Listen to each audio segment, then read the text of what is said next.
The day that John Quincy Adams gave his speech was amazing. I thought it was really specific. Here's what he had said. The world has to accept the idea of the continent of North America as our proper dominion. From the time we became an independent nation, it was much a law of nature that this would become our claim as that this Mississippi should flow to the sea, the Mexican territory. The entire Southwest belonged to the Mexicans. In the 1840s, the region that the future Americans will call New Mexico. Most of the West was the capital of Mexico, or known as Santa Fe. Most of the Southwest is hot and dry.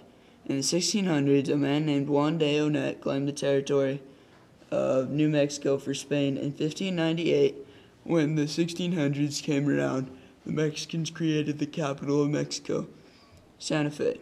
William Becknell, a merchant and adventurer, was the first man to head for Santa Fe. In 1821, Becknell led a pack of traders on a long trip from Franklin, Missouri, across the plains. When they made it to Santa Fe, many Mexicans wanted their goods. Other Americans soon followed in Becknell's footsteps. Later, the trail was known as Santa Fe, the beginning of California. California was also part of the Mexican territory. In the 1840s, Spain had claimed the territory 100 years before the new Americans moved into Jamestown.